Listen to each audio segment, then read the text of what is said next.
Scotland, the most northerly part of the United Kingdom. A small nation in mass and population, known for its beautiful rugged terrain, its mythical warriors, its music, its drink, its tartans, its dance, and of course, its games. Now, there's no other region in the country that has helped define its culture than that of its Highlands, known as the place of the Gaels, or however one would go about pronouncing this word in its native language of Gaelic, an area that once housed over 30% of Britain's population now lays as one of the most sparsely populated regions in all of Europe. A people and a way of life that once predated the written accounts of the land itself, extinguished forever. Or so they thought anyways.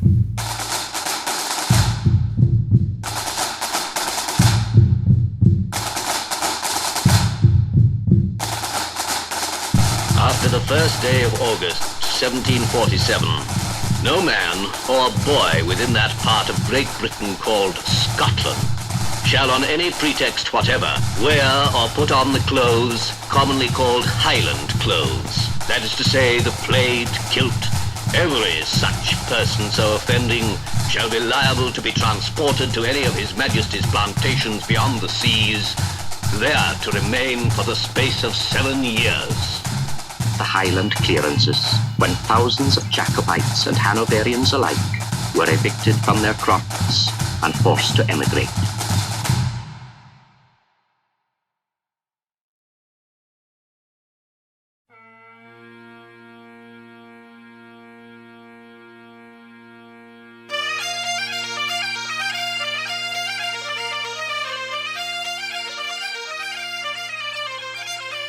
There's an age-old adage that home is where the heart is.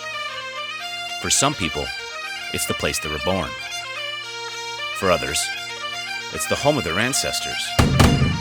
For a lucky few, it's their chosen home of this Scots bit of heaven. Well, farming is a big part of the community, and Celtic culture is a big part of the community. The heritage is Scottish.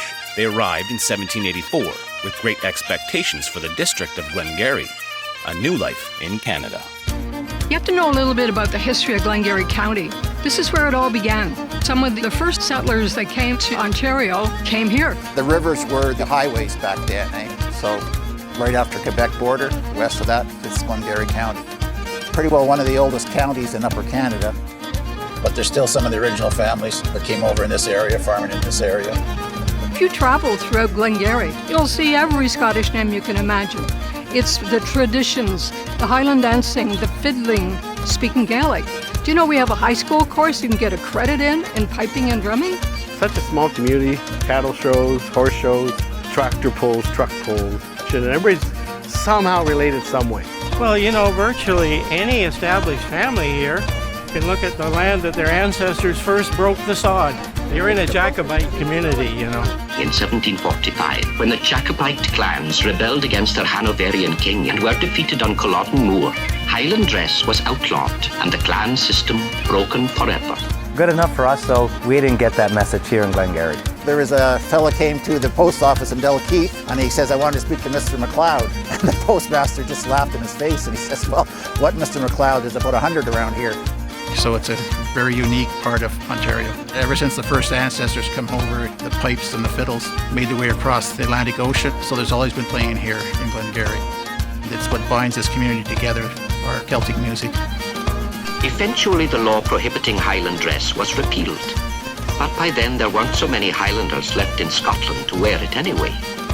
Most of them were far away in places like the village of Maxville in Glengarry County, Ontario. A quiet little place. One day each year, however, 25,000 people gather here for the piping, dancing and sporting competitions of the Glengarry Highland Games. The Games started in 1948. We're very proud and honored and privileged actually to be able to host the North American Pipe Band Championships. You have piping, drumming, and dancing, heavyweights. Those are the foundation key events. And from that, everything spurns forward. You know, the games are a special event. They're more than a festival. They're more than a fair. It's a family event. It's people who come the first time from far away and go, I never knew such a thing existed. And is going to one of the premier Highland Games events in North America. We're very proud of all the competitions that go on here. I've been to loads of Highland Games back home, and our first initial thought was, it's great, it's phenomenal. I mean, it was like a regular home from home. I have strong men from all over the world coming. They had Scotch pies there, what more could I say? They had beer, your other national drink. And there was people from Scotland. There was people from all walks. It's just an amazing experience, you know. Celtic performers, fiddlers, dancers, heavyweights, it's a little bit of everything. And if you've never seen a caber toss before, that is something that the crowd goes crazy for. Caber in Gaelic means the stem of a tree, and tossing the caber is a distinctively Highland sport. It's a telephone pole, basically. Oh yeah, I think some people just come just for the heavyweights. Some people come just for the mass bands at 6 o'clock. And other people come for the dancing, and other people come just to see their friends and relatives that they haven't seen in 12 months. So everybody's got a reason, but they all come. Glengarry County, Ontario, where descendants with true Highland spirit are still busy keeping alive the traditions that had been forbidden so long ago. Gaelic, for 100,000 welcomes. The unofficial motto of the Glengarry Highland Games and a symbol of Highland hospitality. Now, this is probably where I should warn you that this is not the definitive story of the North American Highlander or of Glengarry County or that even of the Glengarry Highland Games. And it may not even be a good story at all. But it's just that. A story from one of the millions who have found themselves drawn once a year to this small town in the middle of nowhere. Perhaps a little confused at times, witnessing the outstanding display of music, dance, sports, pageantry, and tradition. Traditions that are a little larger on display than other gatherings like this spread throughout the world, and that may even hold a bit more historical importance to its people. And when one goes boldly asking the questions where this all began, what this event is, and why here of all places, let's just say one can quickly get lost in a web of history, myths, and a heck of a lot of genealogy. And I must apologize, this isn't a short story, nor can it be possibly told by one person alone. And I most likely won't get it perfectly right. But I figure if I'm going to try to explain the traditions of Glengarry County, this is a pretty good place to start.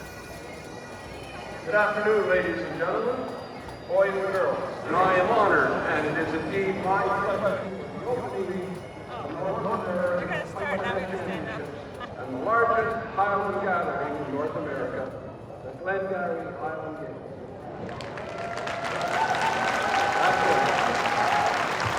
For those of you who may be here for the first time, welcome to you all. Thank you for joining us, and you will know well by the end of the day the skirl of the pipes and the thunder of the drums from our mass bands here in Glengarry, certainly one of the most prestigious Highland events in the world. Yes, other than the Worlds in Scotland.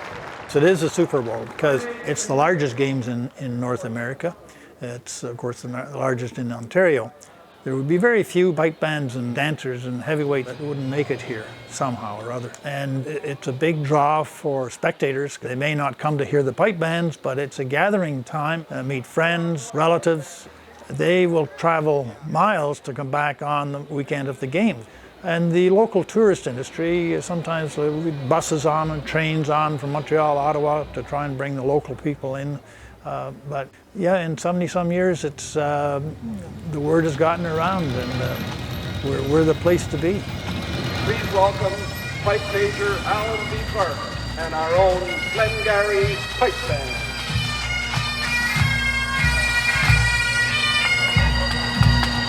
A regular day in Maxville, much quieter than the Glengarry Highland Games. The whole village is louder that weekend. I think the population is around 800 normally. Glengarry Highland Games weekend, it's more like 20,800 or more. People come home to the games. If you're from Glengarry and you've relocated, lots of people come home for the games. It's a hustling, bustling weekend. Everybody's happy. And whether you're from Glengarry or not, everyone's welcome.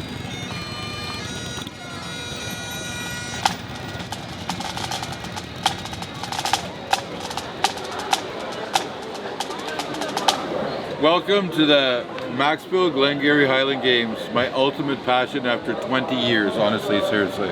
It's very phenomenal to see the Scottish culture being put on the next generation and the next generation. You see people from all over North America come to Maxville, you know, the bagpipe bands, the Highland dancers, the competition, the Scottish Brotherhood, the vibe in the beer tent, here, there, wherever. It's a very special Canadian story. It's a gathering of clans from all over, not just Ontario and Quebec. Through the States, I've run into people today in the grandstand who are from all over the States, and they were singing the national anthem at the top of their lungs.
Doing this now for probably 16 years, so it's a great game to come to. It's a lot of fun, well done, and good crowd. And I always like to support and proud of my Scottish heritage.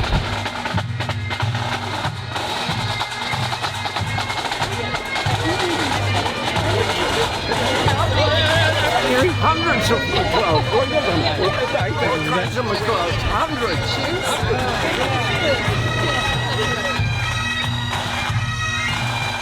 One, two, three.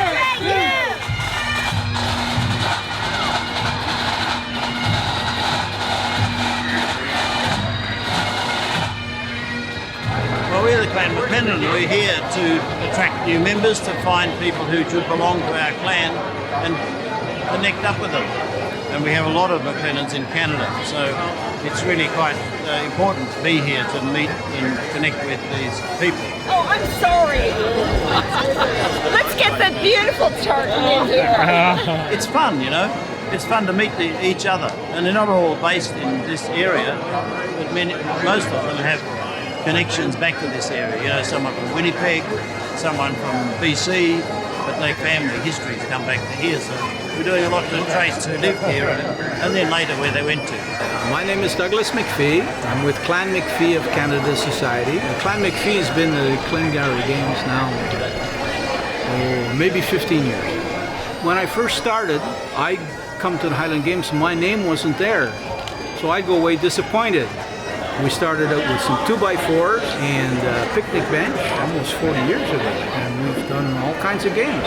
You talk to people, you know, they come here to the games, oh, my grandmother was a McPhee. They want to tell somebody something. They really don't want to know too much about what I've got. They want to tell you what they have, which is fair. That's why we're here. That sounds really unfair. It's all history. And the reason that we wear what we do is we're celebrating our history and learning about our history and living our history to understand it. Indeed.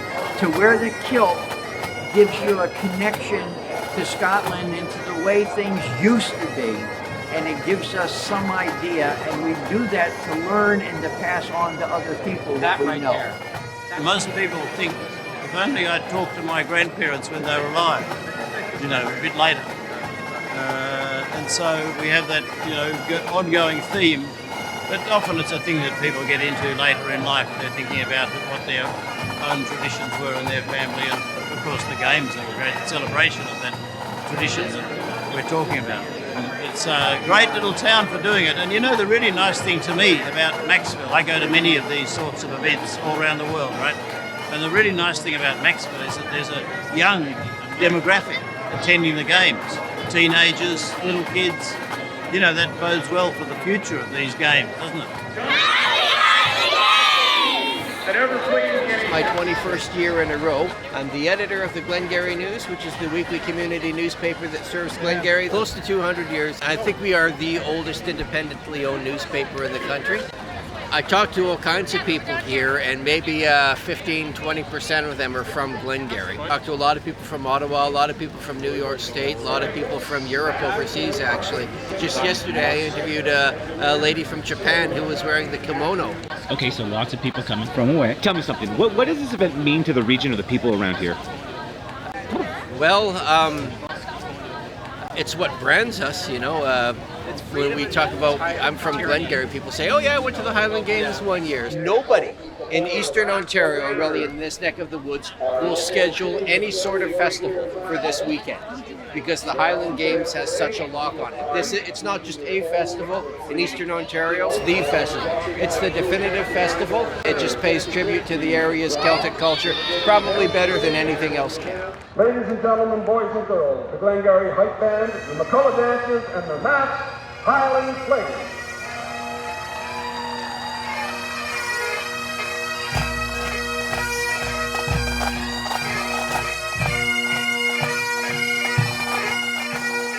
Happy holidays! Just here, I've been to at least, I'd say, 30.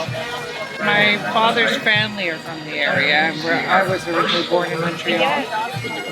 But we always came back here every summer to go to the games. I think it's a fine day. It's a chance to get together, join our family. So even though we live far away from each other, we actually know each other. Like, we've always known all our cousins. So we want to pass that on to the next generation so that they know. This is the newest one, Jonathan Jose. Little wee monster. I try and recruit as many people to come as I can. I met my husband in Alberta, who's from BC. He said, we're going back to the games. So I didn't even have to convince him. This is number 2. The new kid on the block. Yeah, well, second time now that I've ever been to one. And how can you beat that? So I guess he's a part of the family. I guess he is, even though the the tartan they're wearing is an Irish tartan, but still, yes, they are. He's an O'Hara. Everybody's Scottish at the Highland Games. Yeah. 46 years ago was our first date here. And we're still together. Whoa. And I grew up here just down the road from the games, and I was working at the restaurant on the 417, and him and a friend of ours, had a mutual friend, says, hey, why don't you go to the games with this guy? So away I went, came, he picked me up, and been together since. I think it's just coming back, learning our culture, the children are engaged in it. He did the heavy weights this morning. And so it's learning the culture, wearing the tartans, and understanding where we come from. Very important.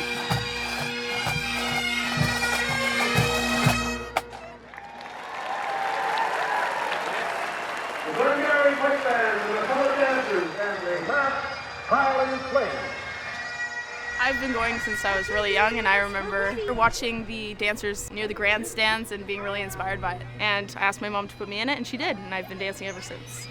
I honestly feel like the Highland Games in Maxville is one of the reasons why so many people do it around here, because it's just everyone witnesses it. And people see us dancing and are like, yeah, we want to do that. Mm-hmm. So. Yeah, my sister saw the dancers at the games, and she did it, and I followed in her footsteps. As a little kid, like I was 3 or 4, walking around in a kilt with like my 2 big tank tops. We had to tie the sleeves so it would fit, and just like bagpipes everywhere. Oh my God. Scottish festivals. Dancing, bagpipes, heavyweights. And it's up. That's it. Stay with them.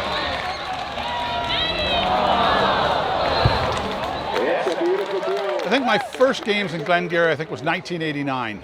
I was lucky enough to be invited to Glengarry, and I've been here every year since. So it's been a long tradition. The number of people I've met over the years, it really is a second home. It's just a different kind of community, and they're so welcoming here. It's just so much fun, and the cultural event behind it, and the ability to instantly have a connection with people from anywhere in the world. It's just incredible, and the way my comrades or the people I competed against treat my kids, it's like their uncles. They've watched them grow, they've watched them from the very beginning of life, and it just so nice that we have that family that share no blood. Maxville has really good athletes, but Maxville is a pipe band games. Pipes are really big in Glengarry. Probably my 30th. Been coming here since I was a kid, actually. Yeah. Actually, we've been coming here since we were kids. Yes, That's how we exactly. Yeah. It's heritage. Yeah, and there's camaraderie. If I didn't play with the guys in my band, I'd still want to hang out with them. It's just, they're just cool people. It's part of family. Yeah, exactly. It's part of where you come from. Especially when you grow up doing it. It becomes a family, right? It's like a big reunion every year. Come and see people from all over North America. Yeah. And even Europe. It's pretty neat.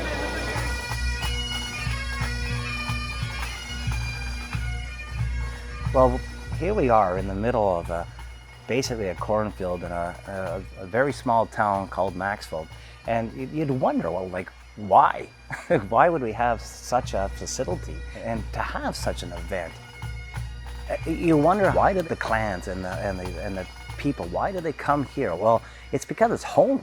It really is. So back in the early 1800s, whenever the Scottish people were coming over here, this is where they landed. It's Upper Canada. And you know, you have the MacLeods and you have the McMillans, and there's so many people that you can sit back and go, wait a minute, that's where my granddad or my great-granddad, where that's just the first farm they had here. So it all comes back to our Highland culture. We call this part of Ontario the Celtic heartland. So many people from Scotland did build and create this community.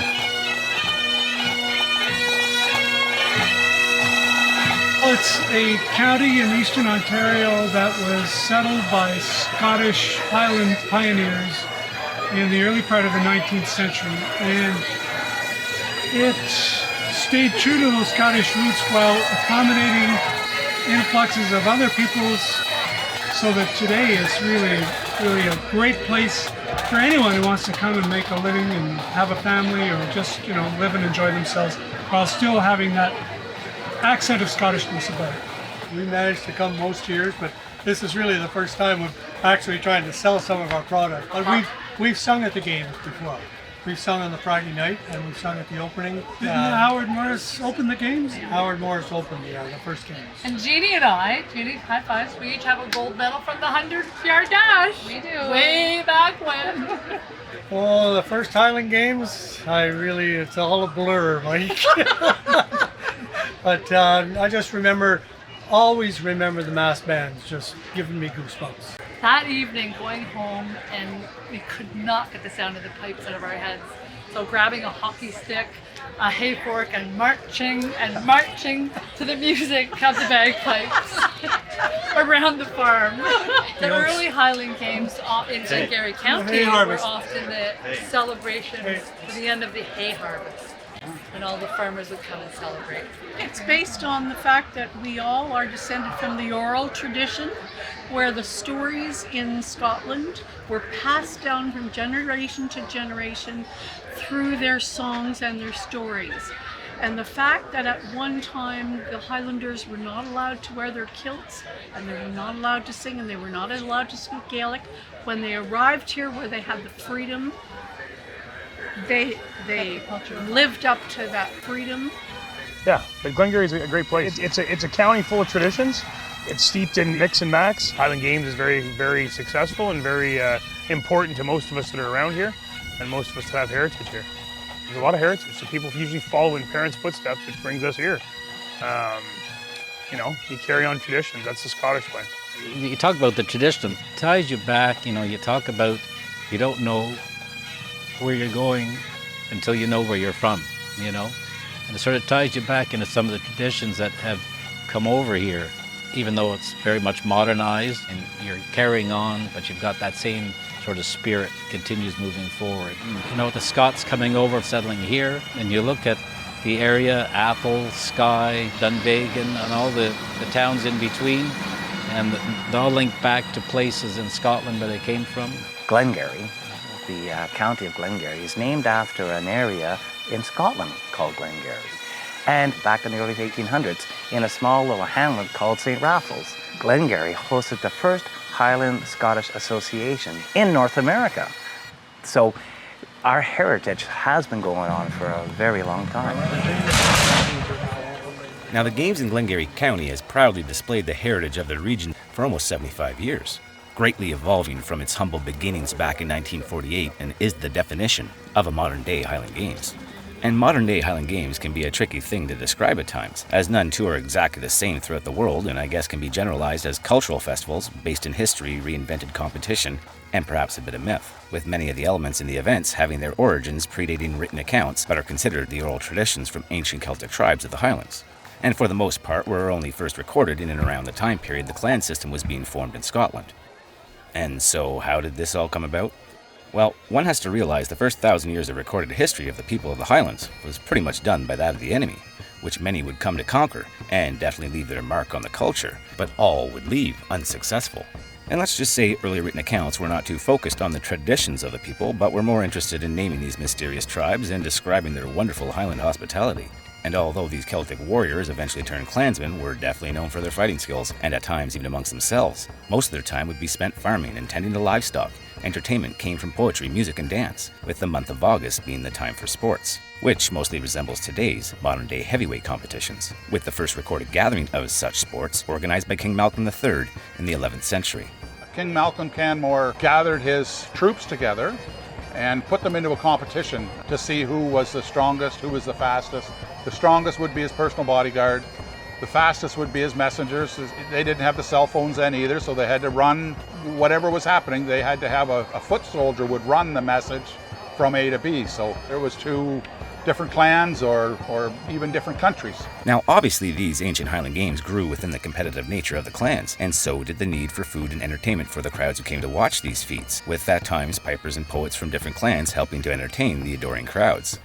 However, today's modern-day Highland Games are basically reinventions of these ancient traditions, and were started up much later as a way to revive the culture that was once banned and mainly lost to time after the Jacobite rebellions. And perhaps helped along the way with the fact that this was also the same time period the people of Scotland, for the first time in history, finally started writing down their own story and traditions, which allowed others to be inspired to revive their own ancient athletic competitions, and even allowed the enemy to fall in love and search for their gatherings, with the first modern-day Highland Games organized in the town of Falkirk in 1781.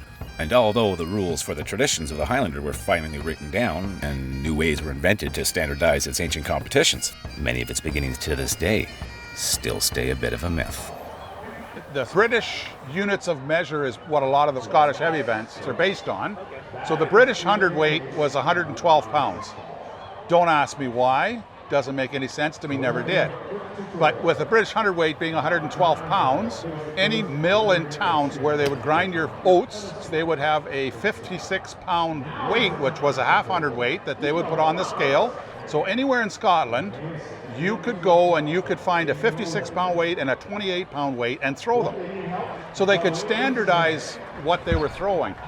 You were throwing the same weight. Now the sheaf toss, farmers always did their grain in sheaves, and that's just a bundle of grain. And the theory was that either they would want the one that could pile it the highest on the wagon, or they've also heard that the one that could throw it up into the bow the highest. So they would have a competition that way as to who could do that. So they would start with a bundle of sticks. The farmers would throw a bundle of sticks, and that's how this originated. Young farmers clubs, and then it came into a sheaf toss. So that goes back a long ways. Now the caber, nobody really knows. You know, they say it may have been a couple of guys got a bunch of scotch in them and said, look at that tree, let's flip it over. And they say it was possible that they used it in war, and with all the streams in the Highlands, the strongest man would run with a tree and flip it. And if he could flip it straight across a stream, the next one in the army could put a foot on that caber and go across the stream without having to go down in or to get wet feet. But if it landed at what we would now call 3 o'clock or 9 o'clock, it didn't help you at all.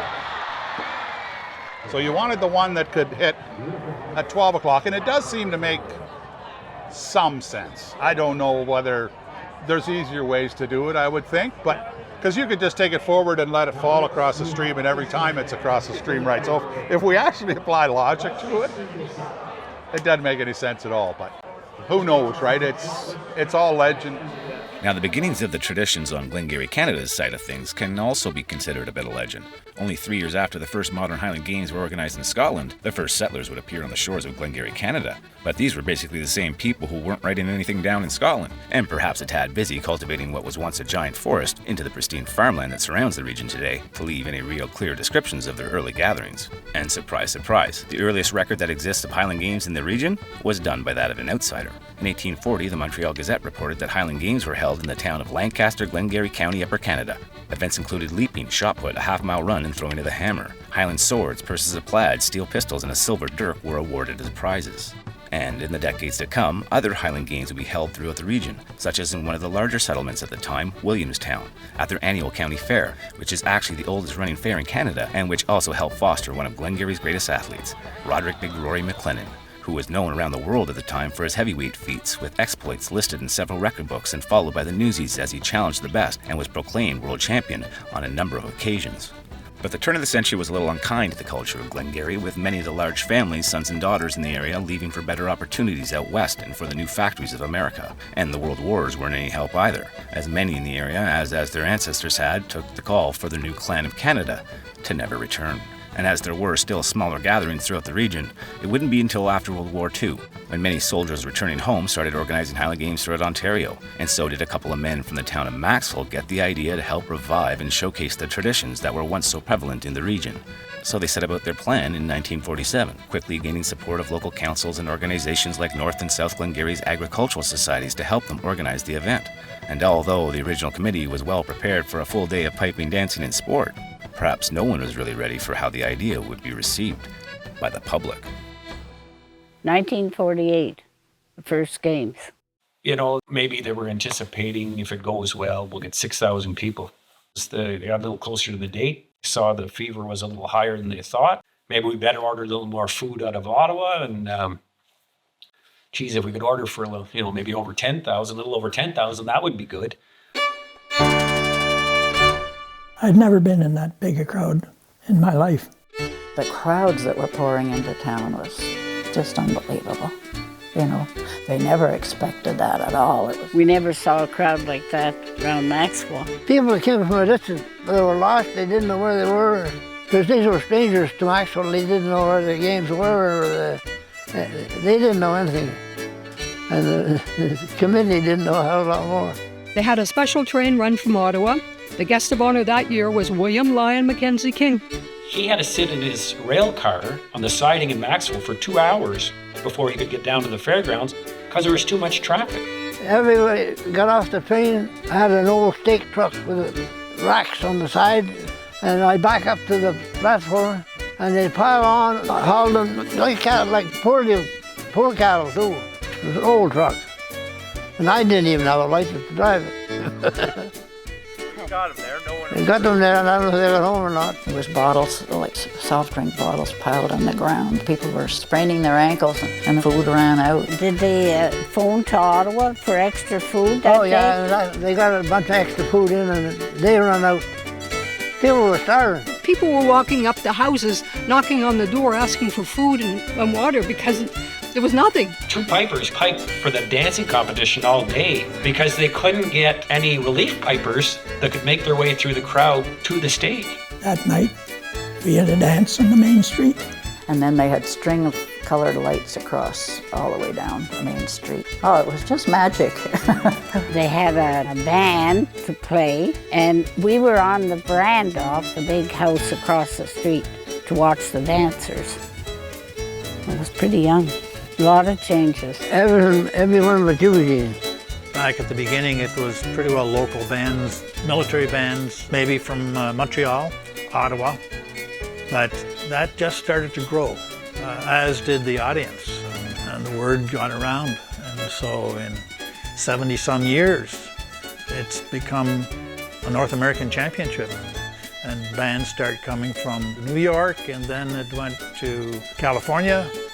And so it just kept coming in. Of course, as people spread out from this area to these other areas, they started up bands. And so again, coming back to the roots. There's no doubt it spurred them on, right? People came out to that first games, so they basically said, yeah, you're onto a good idea. Mass bands of the first year, it was eight pipe bands. And people were thrilled. 8 pipe bands playing in unison. So they had their program and they finished playing. And at the end of it, the crowd cheered and they got 4 encores. Well, that spurred them on to year 2. Year 3, they grew it 4. You know, and it's been like that forever. It's expanded a bit over the years, and they've enjoyed it and they keep coming back. So growth has been good for us.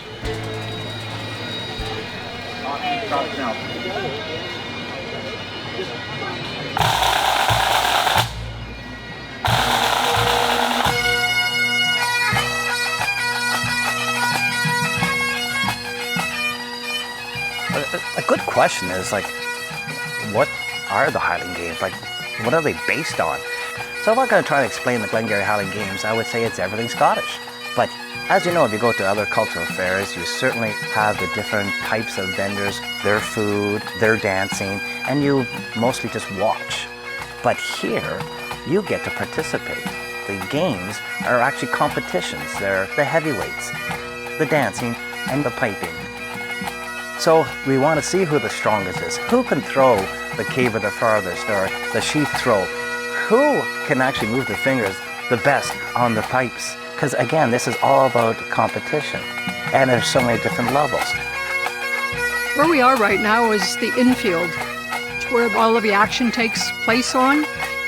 We have 2 full days of heavyweight events, starting with Friday, the amateurs, the masters, the women's professionals, and of course, on Saturday, we have the men's professionals, which everyone loves to see.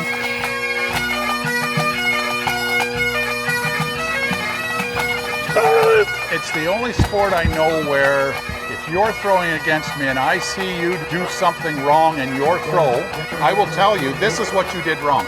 Even if that takes you to the point of beating me, I will tell you what happened. And if you do beat me, that gives me more motivation to go after you the next time.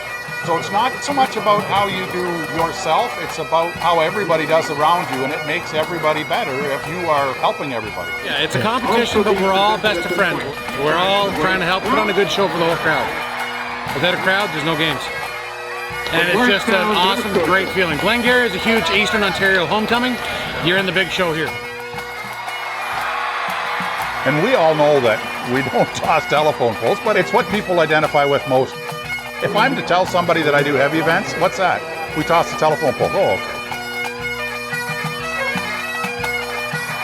Heavyweights run about 4 categories, and the largest one being, of course, the young kids that come in here on Saturday morning, and the registration overflows every year.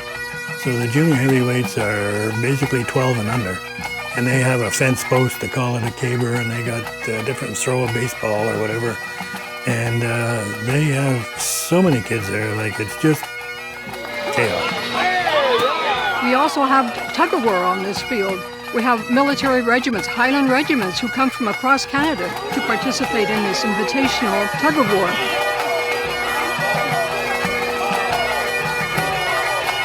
We also have kids racing here in the track. So there's so much built around competition. Make sure you also know that you don't have to be Scottish to participate. I'm pretty certain there's going to be a few Frenchmen with kilts on for the kilt run. And again, you do not have to be Scottish, but you are able to participate. And then the other main competitions are there's the Highland dancing competitions. We have very competitive Highland dancing competitions. It's like I'm feeling great. Why did you start dancing? Because my mom forced me to. Well, not really, but I just wanted to dance.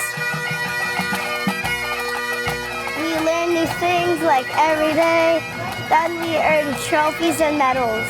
And also, it's not just friends, it's like family. Yeah.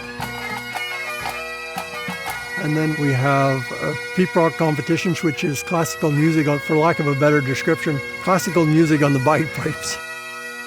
Not a very well-liked competition. And then we have, of course, the North American Pipe Band Championship, which is our jewel, if you will, because it's certainly sets us way above the other games. Although it's the North American Championships, our bands are global. We have bands pretty well from every province in Canada and a great representation from the United States. And at times we have a band that comes in from Mexico and from Scotland as well.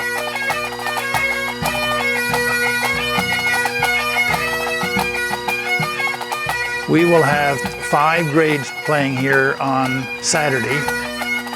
And then on Friday, we'll have over 200 solo competitors and probably about 15, 16 events in each grade. We've been up to 72 bands. We've got Circle 1, one of the great circles in the world. The spectators are able to get up so close and personal. You know, Circle 2 has turned out to be a wonderful spot. The trees have grown up there. We also have the bar, the gold medal, which is for former winners of the Hebrock Society of Canada Gold Medal Contest. That gold medal contest also brings in many players from around North America. Well, we'll see what the judges have to say, but winning Maxville is the pinnacle of pipe band. It's an awesome feeling, and I hope to do it again today. It's the one we pretty much wait for all year. It's the biggest one we go to, and it's a great time. More bands, more competition, but more fun that way. We're from Montpelier, Vermont, and we're the Catamount Pipe Band. We're just excited to play in the contest. What I like to hear, it's a higher level than what we're used to at the smaller games that we go to, so it's a good opportunity to see other bands and for us to rise to the occasion to play with them. We're the 78th Fraser Highlanders. Biggest contest in North America, so we always look forward to coming here, putting on our best show, putting on the best performance, and it's a big prize. And so, yeah, we're tops. We're marching off the park today for sure. Yeah, when the winning pipe band's announced, they go get their prize and immediately march right off the infield, right into the beer tent. It's pretty awesome. It's the North American Championships, and we get a little complacent because it's in our backyard, but I mean, if this was a sporting event, you know, you'd work for years to be able to compete at this level, and we do it every year.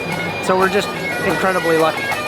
We're like a family. Yeah. And like all families, we have good days and bad days, but it's a different kind of music, and the people who love the pipe band music really love it. It's terrible. Thank God you're wearing underwear. And okay. No, I've been coming since I was, I think, 7. 7? Yeah. Great time. Get to play in front of a bunch of people. Tons of people. And what's your first memory do you can recall of this thing? I have no idea. Probably the beer tent. And with that, as you know then, the cultural fair, the vendors with the haggis and the Scottish music and the wearing of the kilts surrounds all these activities. So just remember, this is a competition and then it's surrounded with everything else Scottish. A lot of pipe bands, Maxville's in a good location because the World Championships are probably 2 weeks after Maxville. So you have a chance to come here and play against the best in North America before you go to Scotland to play for the Worlds. And this is the warm-up. The community knows that. The community is pretty damn proud of it.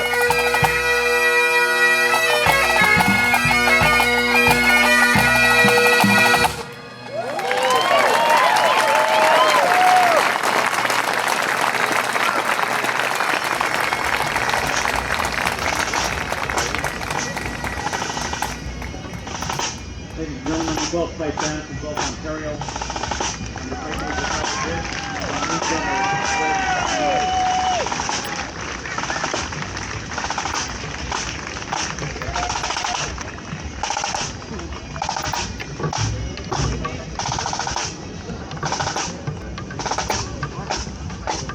I'm not going to be shy right now to say that in Glengarry here, that I believe we have the best games in North America, without question. We have so much going on here.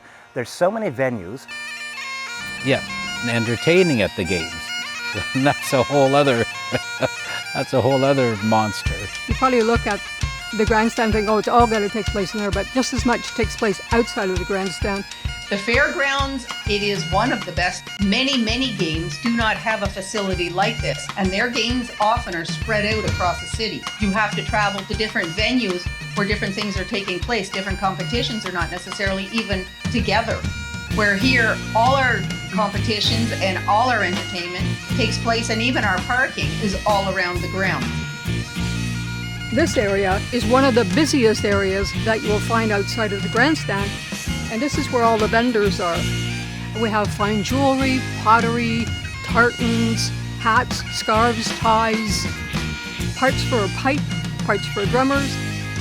Some of the best shopping around if you want something that's Scottish. Right here in the corner is usually the fellow who sells the haggis. How wonderful it is. A tasty delight from Scotland. I'm not kidding. It's fun and there's lots of stuff to play at. There is lemonade and it's super good. When my cousins came up with a bag of donuts, 2 bags, they took one to share and we took one to share. Yeah. Everyone always goes for the donuts. They're delicious. And that's the arena, and that's the site of the fiddlers, the Scottish fiddlers.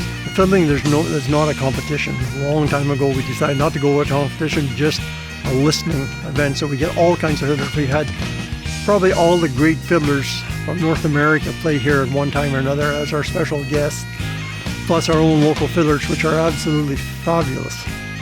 We also have the masked fiddlers, and the masked fiddlers have kind of been very popular on Friday nights before the tattoo. And that's another exciting event. A fantastic Celtic show with great entertainment. Some of the best known names in Canadian and international Celtic groups have played here at the Highland Games in Glengarry. All the events that take place here. It's fun to take it all in. There's a lot to take in the weekend of the Highland Games because you just want to be everywhere and see what all there is to offer. There's so much. We put an annual golf tournament on and we raise money to support the Highland dancers or the school of piping. Everybody wears a kilt, goes out and plays golf and has a great time. And that's done on the Wednesday of the week of the game.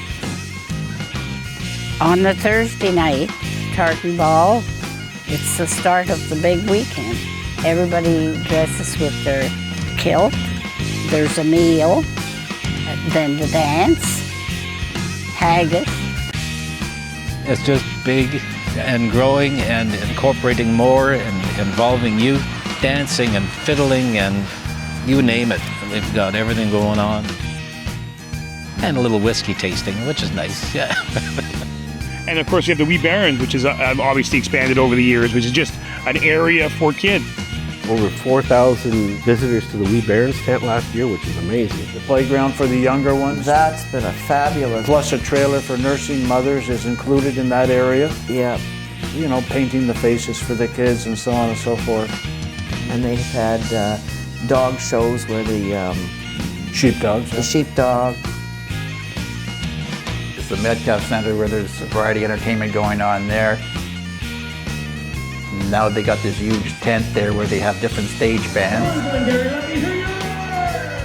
There's no shortage of things for you to do. So many things going on. You want to be at the Metcalf Center to hear a band, but then your friends are over at the beer tent, and lots of times you meet each other going from one event to the other, so you're back and forth, and it's hard to soak it all in one day. It's a time where you get together again with your friends and, you know, everyone, it's like a homecoming.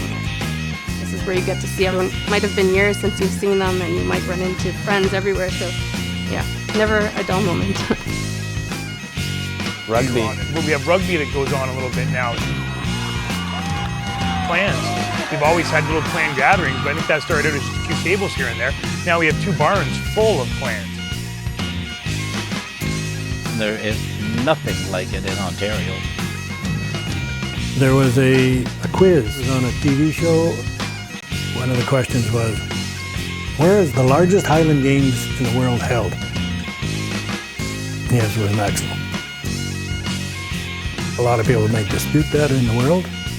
Even the World Championships, they have maybe 150 bands, but they don't have the Wee Barons, you know, they don't have a kilt run, you know, the British Car Show, golf tournament, tartan ball, we got it all.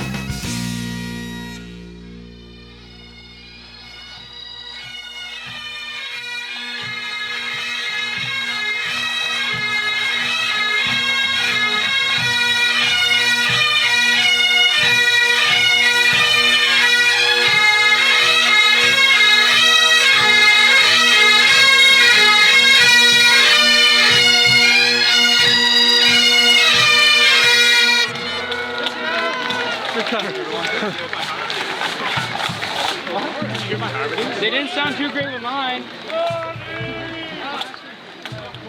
We try in the games to have something for everybody.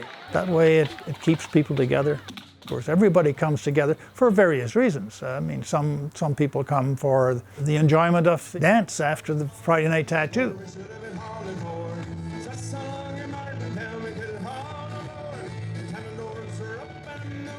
And they sometimes come for the music in the beer tent and enjoy some refreshments at the same time.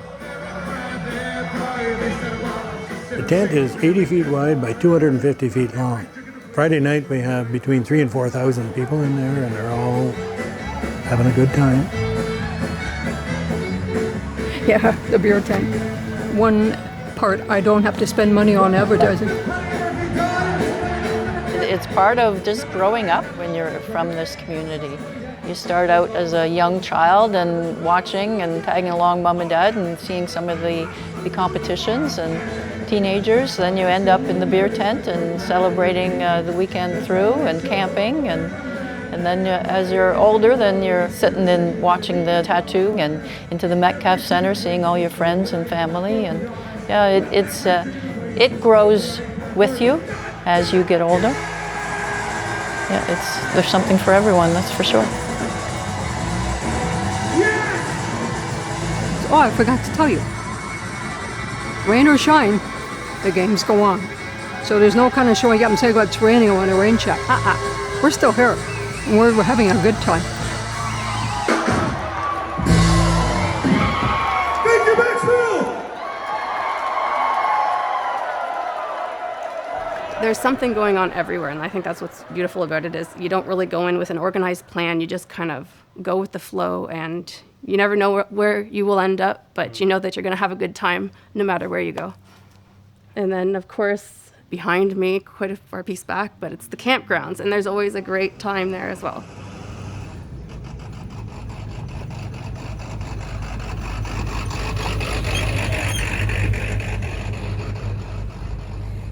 What about yourself? How many years you come? Many. Our girls used to dance in the competition. It's got to be 20 or 30. Yeah, probably. I've been coming here since '76. But our kids also play in the pipe band. That one, the one over there, and the one That's a piper and that's a drummer. Getting ready for the competition, I see. Yeah. So, what brings you back to Glengarry all these years? The party. The fun. Yeah. It's fun. And a meeting every year that you look forward to. Yeah, family reunion. Most people you don't see. Except the Highland Except Games. Once a year. Yeah. And some you don't want to see, but you see once a year. Hold on. Just hold on. We're gonna get some shots. Okay. Celebrate our Celtic heritage. Big old Glengarry reunion. It's a big kitchen party outside. Yeah, everyone in Glengarry comes and gets drunk in the same wheat field. It's the Piper's Pit. It's been coming to the game for 35 years. A lot of people have been leaning on this bar for years. Initially, it was built for a good friend of mine that passed away. Oh, we sold a few Caesars at 3 in the morning for $20, put towards the family's ability to go up and to see him in Toronto when he had his liver transplant done, which was unfortunately unsuccessful. But I remember the day that we actually got word that he actually passed away on the Saturday of the games. Really? And it was very sad. It was raining that day. And probably God crying, you know. But anyway, so in his memory, we come back every year with this. There's no doubt the games, you know, you have the heavyweights, the pike band competitions, the dancing competitions. That's the foundation of the games. But even though maybe you're not right into the competition end of things and you don't fully understand what a pibroch is and you don't fully understand how a Highland dancer is marked, but there's other aspects for you to take in as well.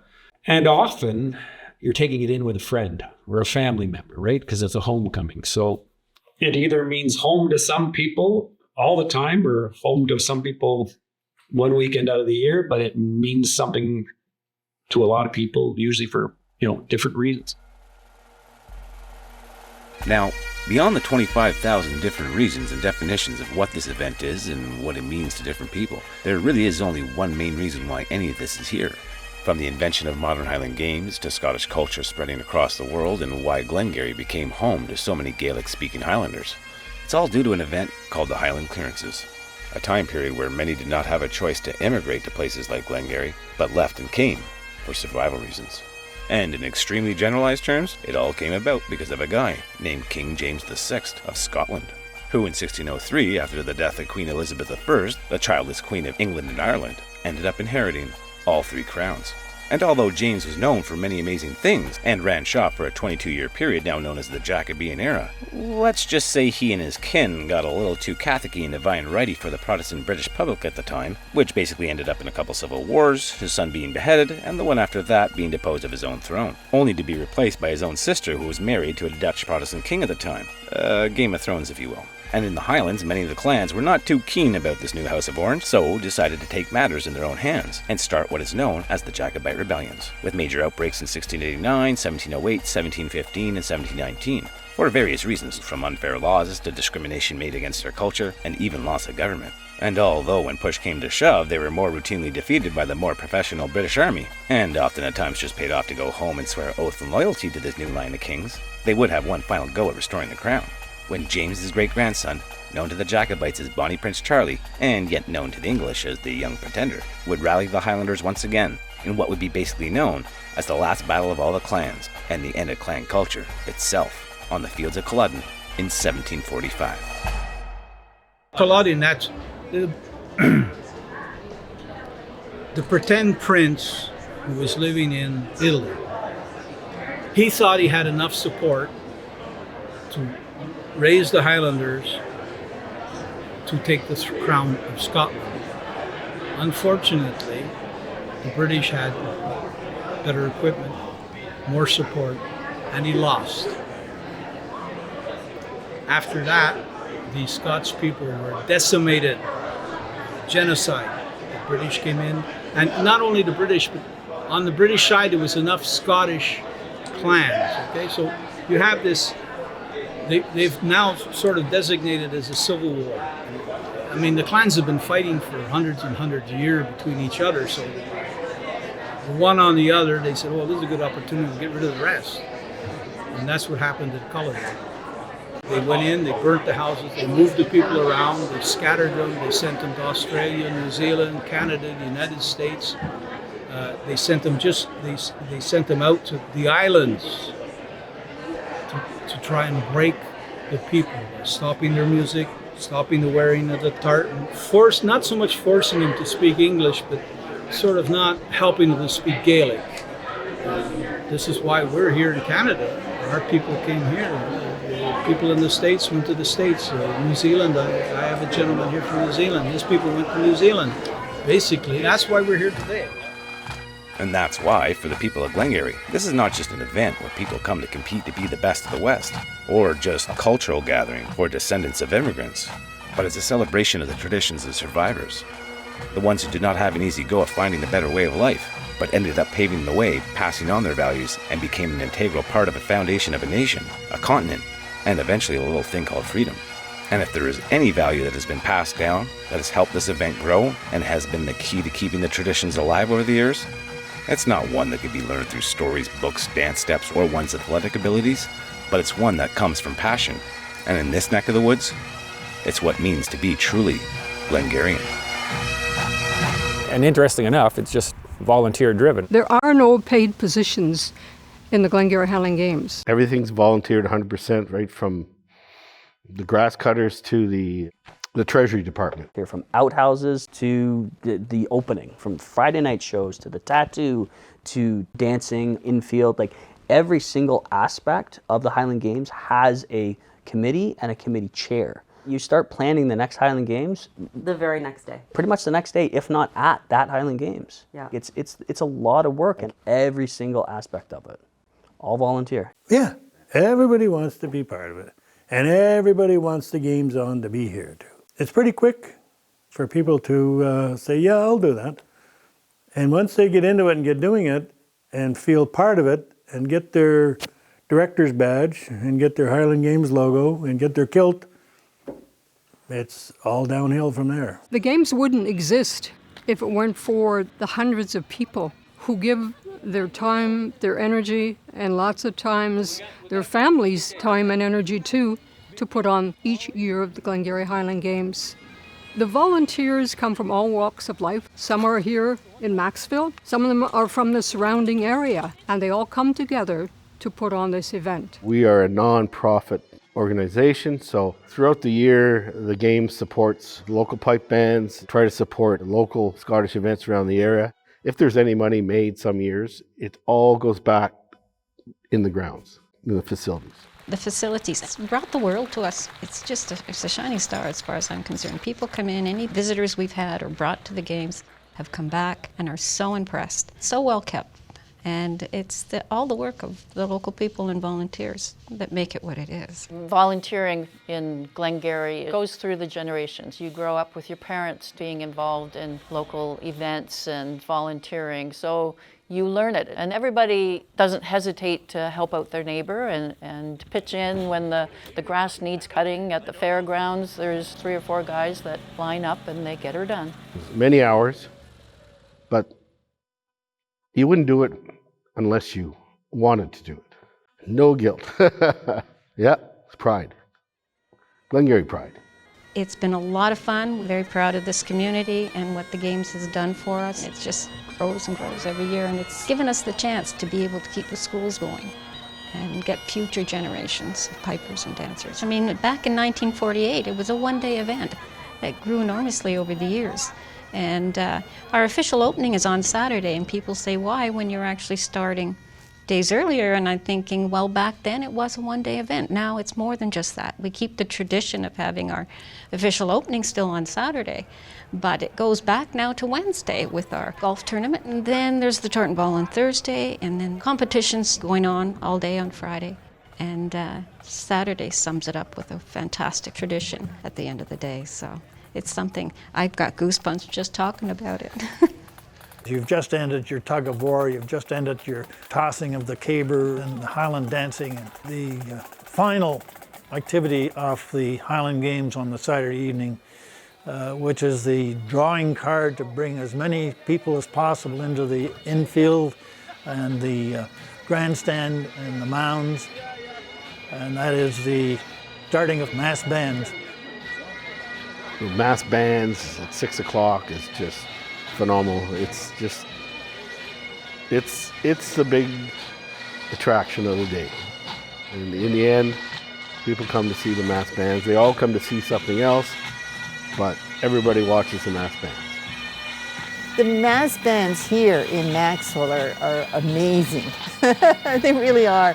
It's because there's just so many bands involved. Wait for by the right quick march! Glengarry, I can't tell you.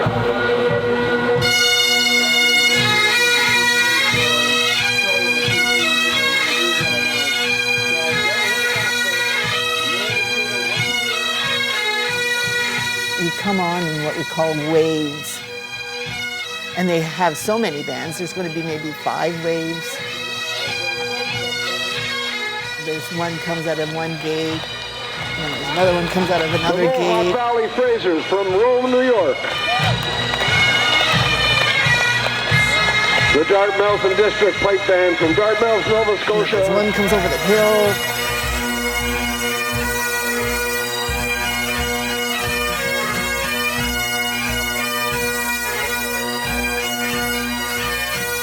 So it's just one set of about 8, 9, 10 tunes that everybody knows. So you get okay, we're going to play Scotland the Brave, and then march out onto the field.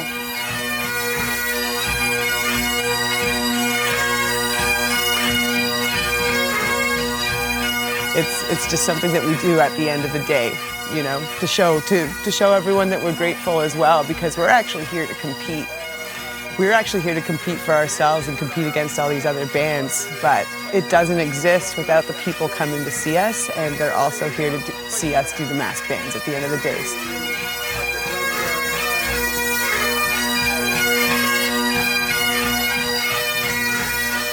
What?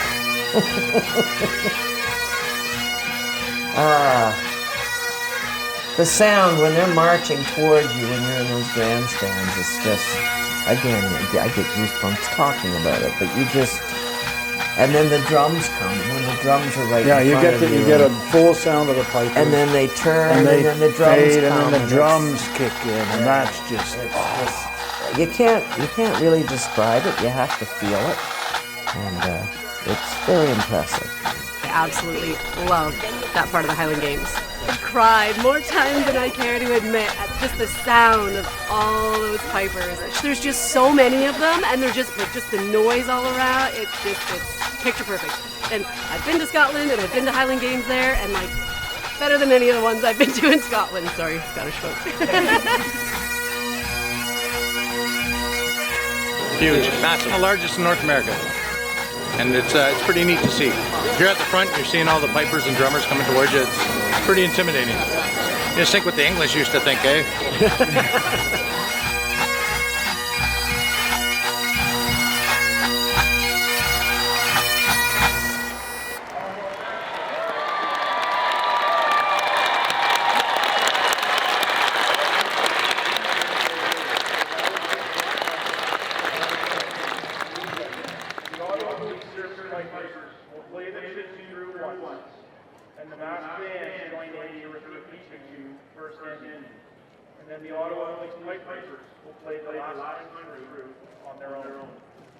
One of the highlights during the final mass bands in the evening is to play Amazing Grace. That's continued on for a number of years now. It's a solemn time just to remember our veterans and to remember our people who have passed on.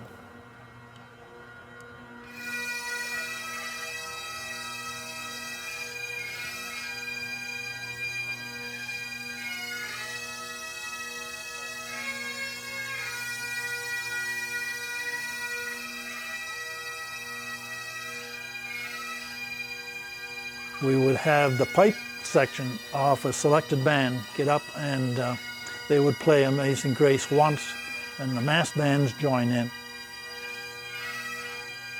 We usually run around 50, 60 bands, so that puts you at about 1,500 pipers and drummers.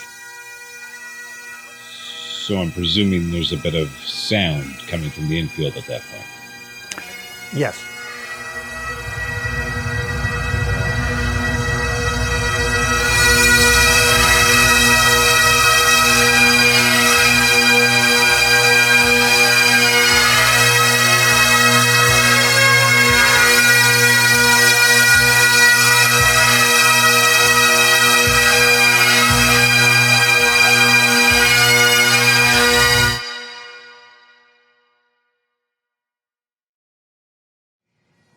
The Glengarry Highland Games, leaving a void in Maxville.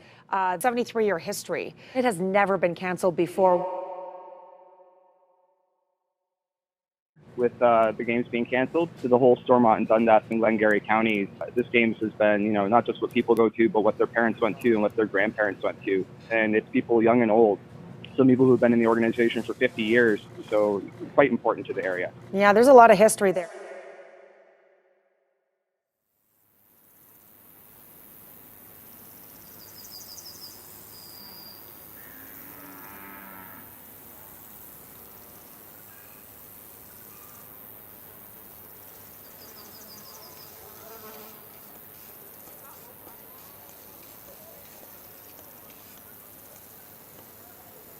It's an empty field. It's very different this year.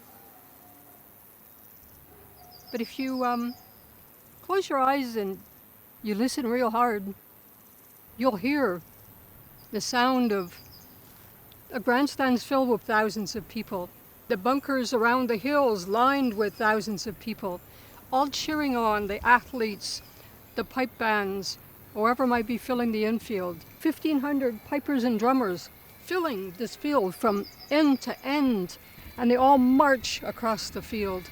And then they turn around and they march to the other side. And when they get to the other side, the crowd cheers because they're playing just for them. It makes your heart beat right through your chest almost. When you go home after the games, you'll hear pipes for the next 2 days. A clan is a family group. And people who belong to that clan all go and meet and visit, and it's a great way for them to connect. And the games are 2 days of the year when we come and we celebrate who we are and who Glengarry is. This year, for me personally, it's a bit of a letdown, and I know for everybody who works on the games and everybody who comes to the games, it's a letdown. It's kind of bittersweet because I do all the advertising and the promotion for the games. This is from January till August, that's my life. And for the last year, I haven't had to do that. And that's kind of like, it's good in a way because I don't have to do all that work, but it's sad because I don't have to do all that work. You know, there's nothing, it's a vacuum. And I think for a lot of people who work with the games, I mean, we have hundreds of volunteers who spend probably most of the year preparing for these games. And it's the same thing with them. You can see the facility is still here. It's still being looked after. The grass is mowed. The buildings are painted. Everything is in pristine shape. But that one thing, that the reason for it all being here is not here. And so, yeah, you kind of feel, what's it all about? 1, 2, 3, 4.